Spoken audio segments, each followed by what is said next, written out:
Electric cars, they're always going to be a little bit of a compromise, aren't they, because of their limited range. However, Vauxhall thinks it's found the answer with the Ampera because it's an electric car with a difference. Now, I'll go on to explain why later in the review, because now I want to talk about the practicality.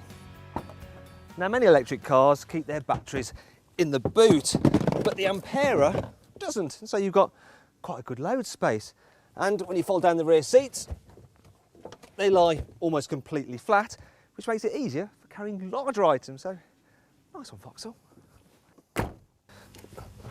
There's plenty of practicality here in the front of the Ampera as well. Now, admittedly, the glove box is rather small, but I can forgive it for that because there's sufficient other cubbies dotted about the place to more than make up for this, so you don't need to worry about where to put your stuff at all.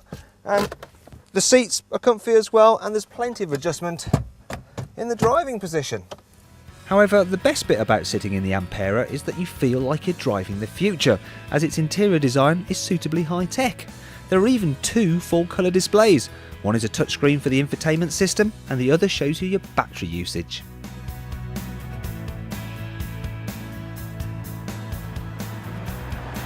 So then, let's talk about that battery usage, shall we? You can charge the Ampera from a main socket in about 5 hours. That'll cost you around £1, and from that you'll get a range of approximately 50 miles, which will be sufficient for most people's commutes. But let's say you need to go further than 50 miles, or God forbid you forgot to plug the car in overnight, then there's no need to panic. That's because, as well as its batteries, the Ampera also has a 1.4 litre petrol engine on board to extend its range. Unlike with a normal hybrid, this doesn't ever drive the wheels, but instead acts as an electric generator to recharge the batteries so they always have power. And with a full tank, you can go an extra 310 miles.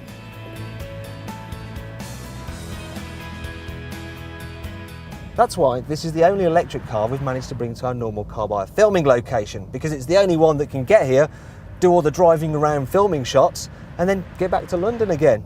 And that's the thing with the Ampera, you see, you really can use it just like a normal car because you don't suffer range anxiety at all.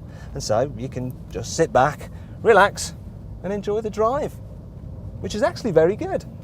The ride is comfortable and the handling decent enough. It's fairly swift too.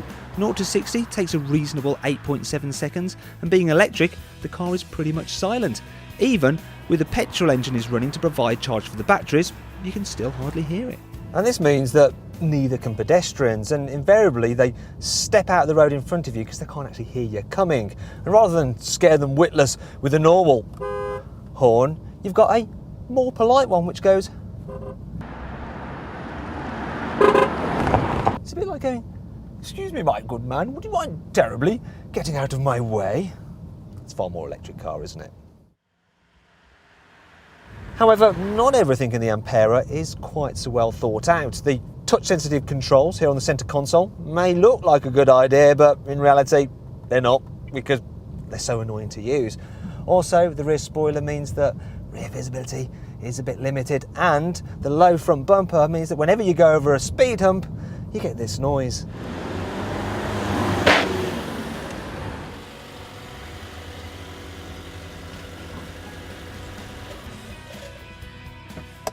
If you follow me to the back, I'll show you another problem. If you're wondering what that noise is, it's because it's warning me that I've just left my keys in the car. That's fine. And if you're wondering why I'm going around this way, well, you'll find out in a moment. It's because, unlike in other CarBuyer reviews where I normally clamber across the seats, I can't. Well, not with any dignity, because of this big strip here. Now, under there is the Ampera's batteries, but it does mean this car is a strict four-seater. And although legroom is really good here in the back, headroom is going to be a bit tight for taller people. They might end up bashing their bonces against the glass. You might also be wondering, why is there this big space between the seats? Well, Vauxhall does give you this kind of bag thing here to fit in between to hide the gap, but you know what, it feels a little bit cheap, and if I'm honest, so do some of the plastics inside the cabin, which is a bit galling considering this car's price. Oh yes, the price. Now that's the biggest issue with the Ampera.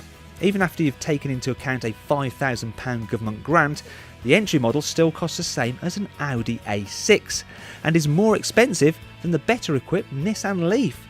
And if you want stuff like sat-nav and a parking camera, you'll have to pay even more. However, unlike other electric vehicles, you really can live with the Ampera every day thanks to its onboard petrol generator. So that's range anxiety dealt with, and you don't need to worry about the battery life either because Vauxhall will warranty them for 8 years. Brilliant.